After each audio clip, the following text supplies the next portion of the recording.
Is cardio important? Yeah, cardio is important, but prioritize resistance training, because I want to use the workout, the training, to train my body to use calories. I don't want to use the workout to just burn calories. Hey, what's going on, everybody? If you've ever been interested in knowing how to find a workout and fitness routine that's going to have you moving towards your fitness goals, but within a busy schedule, then stick around. Because in today's video, I'm talking with Stacey, who runs Dad Bod Fitness on YouTube. And we're going to be talking about everything that you need to do to find a fitness routine that's going to work for you and your lifestyle, and most importantly, something that's going to be sustainable so that you can move towards your fitness goals. Again, Stacey from Dad Bod Fitness, but thank you very much for having on. Very excited to be talking with you today. I am stoked, man. I'm so excited for this. Well, good stuff. Hey, man, I really enjoy the YouTube channel. I like a lot of your content, and when I was in college, I had decent success following a bodybuilding style split, 5 days a week, focus on a single body part, doing progressive overload, picking a weight and going with that. But one of the things, just like with my eating and intermittent fasting, that I'd love to hear your take on is the reason that intermittent fasting works for me. And again, it's not a magic pill. It's not going to work for everybody. But the reason that it works for me is because it's sustainable and it's realistic. I'd love to hear your take on a sustainable and realistic fitness plan. If your goal, which for me, my goal is, I can't deny that there's an aesthetic thing that I'm going after. I want to look good. I'm over the fact that I'm not going to be big as a bodybuilder, but just a solid athletic build. I want to be a little physical, but I'm going to be honest. I want to look good, but I am working probably, 50, 60 hours a week. So what would you recommend to go about how to find a workout routine that you can fit into a busy schedule that is most importantly sustainable as well? Yeah, no, that's a huge question. And really over the past now, I think 4 years that I've been working to get to that point. I'll answer your question, but kind of in a roundabout way, because I do want to quick hit on intermittent fasting too, because there's so much power in what you're saying. The whole fact, that's why there's, IF zealots who are like, this is the only way to lose weight. And it's because it is powerful, because it's so, the flexibility is there. It allows you to, to eat what you still like. So I love that. And it pairs well with a lot of different aspects of fitness. So with that, it also then makes me think about the training that I've done. So it started out as I followed actually a Body Beast program. I don't know if you Beach Body. Yep. You've heard of Body Yep. Beast. So that's what it really started as.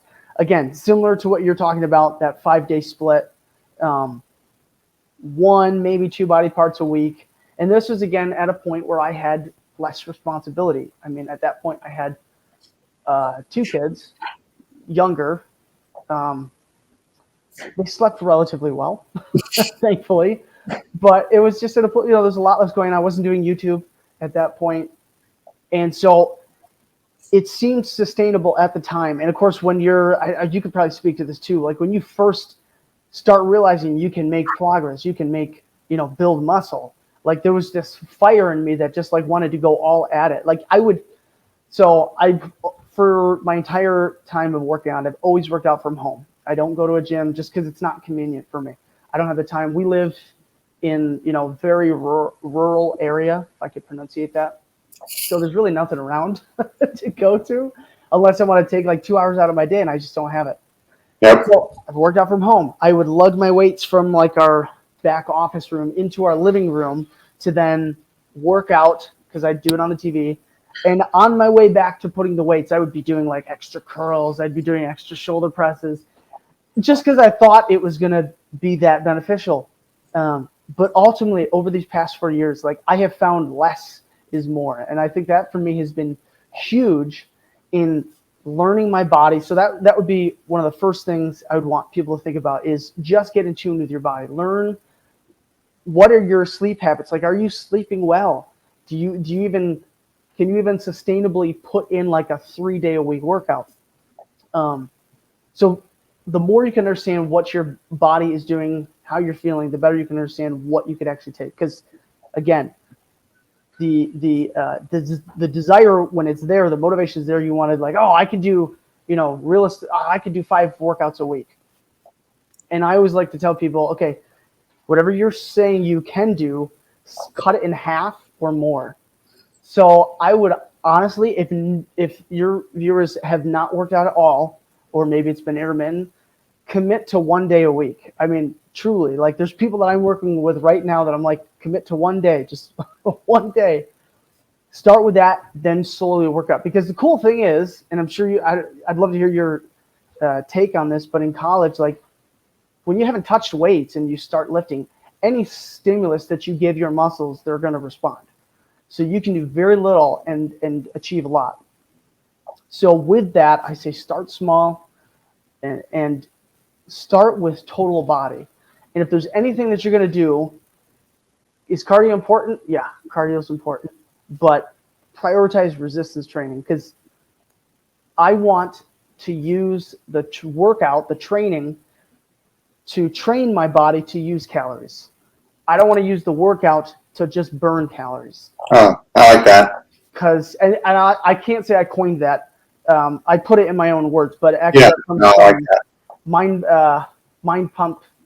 Oh gosh, Mind Pump podcast, Mind Pump Media. I don't know if you've heard of them, but I have not, but no, I like that. yeah, I just recently stumbled on them, but they put that into a thought and encapsulated exactly what I've been trying to do, because the power that is there is huge. Because I mean, you could attest that. How fast can you, in an hour, you could probably burn lifting maybe 200 calories. If you're running, maybe a little more than that. How fast can you eat that?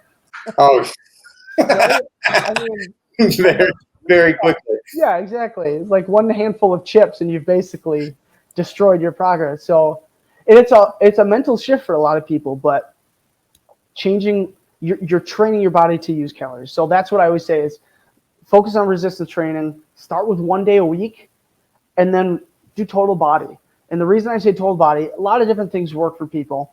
I've done single body part splits. I've done 2 body part splits. I've also done like an upper and lower split. I've done a push-pull legs.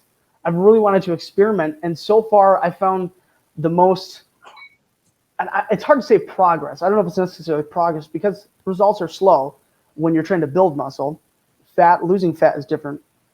You can see that relatively quick, but I felt the best doing total body, and you can hit the body part multiple times a week, which research has shown is more effective when you can hit it at least 2 times a week, if not more. So we're parents. The reality is our schedule is not always consistent. I mean, hearing what you're going through right now with your work schedule, I mean, that's pretty clear. Things are all over the place. Sometimes your kids sleep, sometimes they don't sleep, and they're up when I'm trying to do my workout in the morning. So if really focus on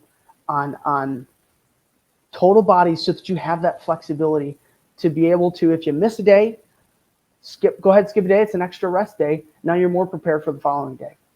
Oh, that's good. I like that. And so I have been doing more total body this year, just kind of getting into, some different things online, but seeing that total body is the way to go. Cause again, just kind of breaking that. My last known thing with fitness again was in college. I was a huge Muscle Mag fan and on the bodybuilding.com, all the forums but the whole body and total body workouts, there's definitely a lot to that. And I've also been playing around with the idea of not going to failure every set was something that I have learned this year. RPE, are you familiar with that? So Yes. the rate of perceived exertion. So that's something that I've kind of been thinking about. Yeah. Well, actually, something I'd love to get your take on, because Sure. I haven't been consistent. I mean, my whole life I've been inconsistent. I've been intermittent fasting now for 14 months, which is the most like I lost 60 pounds and I've maintained that for now about 4 or 5 months, which is the most. I really feel like I'll be able to keep this up for my life, which is great. But at the same point, I haven't maintained a physical fitness routine probably for more than probably similar 3-4 months. So for somebody that has been working out for 4 years, talk to me about how long are you doing the same kind of workout so that you can see progress versus when are you changing up? What does that look like for somebody that's been doing this for so long? Like how long are you sticking with, hey, every Monday I'm going to do these exercises so that I can see that I'm progressing? Or what does that look like for somebody that's been in it for a while? Yeah. Oh my gosh, that's a great question, because I find that is a lot of times people get bored. Yeah. And now this could be, I get fixated on strange things, I guess. Like I love tracking calories. For instance, my wife hates it. After the third child, we actually worked together and got a plan, and I helped her lose 20 pounds in about 6 months. And which was awesome, because for the third child, she was like, felt like the baby weight just wasn't coming off. Then we were able to kind of tweak things. So she tracked calories for those 6 months. We were very diligent about it. It was data that helped us know what we need to do with our calories. She got to the point where that was just too stressful. And in order to reduce stress and make her a healthier person, we pulled that away. And now she's actually been very healthily maintaining her weight, eating intuitively, which takes time to get there for a lot of people. But I am strange, I guess, and I like understanding what's happening. I like extra data. Same thing with the workouts. I love that understanding and that data, seeing what I'm doing. So for me, I don't know. I could be an outlier that's easy, but here's how I pitch it for people who that's not necessarily a strong suit. Your quickest way to progress and to getting the body that you're looking for is to understand what you did the week before. Progressive overload is the key. To constantly be doing this more, and I have lived this by example, because I've lifted weights since I was like 13 or 14, but I'd look in the mirror and I'd try and flex, and I didn't see any changes. There was only one time where I saw changes, and that was in a span of about 2-3 weeks when I first started P90X. And the reason being, I had never been that consistent with lifting weights. So that was like my newbie gains for a few weeks that I was, I think I did the program, longer than that, but I could actually like look in my shoulder in the mirror and I'm like, I've got some like striations. That's really cool. But it all just fizzled after that. And the point where I really started to change that was the point where I learned that I need to actually write down. I mean, he tells you, write down how many you did. And I just didn't do it. So I just thought I didn't need to. Didn't do it? No, I didn't do it. I don't know why. Now, I will say that is probably, I have somebody that has been following my intermittent fasting journey. He just started P90X, and I told him my one bit of advice for P90X is print the sheets and write the number down. Yeah. Don't be worried, because in my head, when I did P90X the first time, like I could do maybe 3 pull-ups and like 21 push-ups. Don't get discouraged when you see the people on the DVD doing a lot. One, they're fitness professionals. Yeah. The only thing you need to be worried about is writing down what you did this week, and then next week do more. Amen. Oh my gosh, that's see, and I wish I could take your advice and give it to me like 4 years ago, 5 years ago. But yeah, no, that is literally what drives your body to say, oh, I couldn't do that this time. I need to like adapt. So that for me is what is huge. And now in the midst of me trying to answer your question, I've actually forgotten your question. Oh, no worries. So it's essentially so I'll phrase it like this, like I am somebody who gets bored. So how do I mix it up? Yes. But also ensure that I'm progressively overloading? Because I think that's kind of the thing. That's my unicorn that I'm chasing after. And again, I'd love to just kind of hear your take on it. How can we have some spice but still be progressing?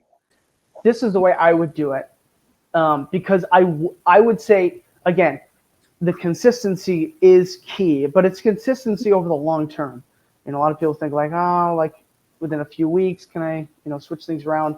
Ultimately, long term, as long as you're lifting and you're lifting relatively more, you're going to be making progress.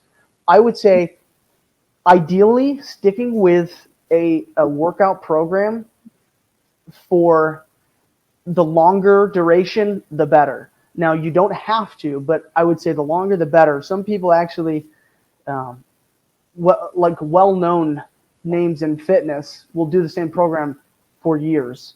Making changes, making tweaks, obviously, but that gives you such a baseline to know how to continually progressive overload, because you've always known what you have been doing and you always know that you're making progress. Now, the caveat here is that you do want to be phasing your workouts so that you can change up the stimulus on your body, because there is benefit to that.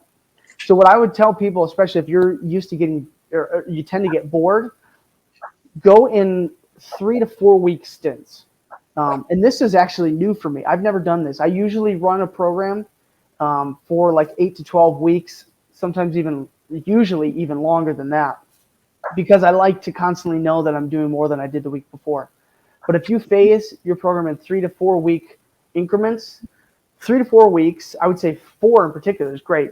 Three, a lot of people have found is optimal, because at that point your body kind of gets used to what it is. 3 weeks is a good place to see, okay, each week I have done better. I've improved my form maybe, or I've slowed down the rep. Maybe I've actually added weight, or I've just done an additional rep or two. 3 weeks is a really good way to know that you've been doing that, but then you can change it up and do something different. And here's the 3 ways I would do it different. And now this can seem like it's very complex, but it's very not. When people talk about it, it sounds like there's too much. But the more I've looked into it, the more I'm like, okay, it is pretty basic. It's just wrapping your head around the concept. So you want to lift heavy, then lift medium, and then lift light. That's kind of the way you could look at it. So for 3 weeks, lift really heavy, as heavy as you can. If you're working out from home, you're not going to have a ton of resources. Just lift as heavy as you can. If you can get into like the 2 to like 6 rep range, awesome, because that's like training your central nervous system to respond to heavy load. Then do that for 3 weeks. Then the next 3 weeks, go like 8 to 12 reps. So that's your standard hypertrophy rep range. It's going to really be focusing on expanding, the thickness of the muscle. And then you can have more of an endurance focus, which is going to pull in more cardiovascular demands by lifting in like the 12 to 15 rep range. So those are the 3, heavy, medium, light, 3 weeks on each, and then start back over. So it gives you kind of a way to vary the workout, and you can do different exercises as well. I was going to say, okay, so I have a workout program that I would be more than happy to have people download. You can get it for free. It is a push-pull legs, but it can give you that same idea where you're getting the basic movements and you can lift within those rep ranges for up to 12 weeks or so. No, that's good. That was going to be my next point was, I'd love to hear your recommendation. And after this video, we'll get together, and everything that Dave recommends, I'm going to put in the description of this video below. So please check those out. And hey, I really appreciate that. Talk to me a little bit more about if people want to find out more about what you're doing and what you're up to, your recommendations. I know I'm going to be following along because I feel like I've got a pretty good hand on the fasting now. I think I need to step up my game in the nutrition, and definitely the fitness is kind of the next thing that I'm eyeballing. So I know I'm going to be visiting your channel a lot, but where can people find out more about what you're up to? Yeah, so the main place is going to be Dad Bod Fitness on YouTube. I'm also fairly active on Instagram at Dad Bod Fitness TV, and I'm on Facebook as well. Little less active, but again, you can still find me there, message me there. Again, the page is Dad Bod Fitness TV. So feel free as well. My email, if people have questions, I'm more than happy to help with questions. Dad Bod Fitness TV at gmail.com. Good stuff. And I'll leave all that stuff in the description as well. But I can't let it go without saying I love your shirt. Yeah. Hey, we happen to wear the same exact shirt, so it's serendipitous. I knew there was a reason that that we should be talking tonight. So, You hey, want me to tell them that we texted each other? And I'm like, oh yeah, hey, could you wait? you got my snaps? Yeah. Not on Snapchat. But no, hey, I really appreciate you coming on to talk today. And for anybody else that's interested in finding out more, I'm going to leave everything in the description below. And if you're interested in getting started on your own intermittent fasting journey, I'm going to leave some videos on the screen now. I encourage you to check those out. And remember, we're not looking to lose weight fast. We're looking to lose weight forever. Thanks again, and I'll catch you in the next video.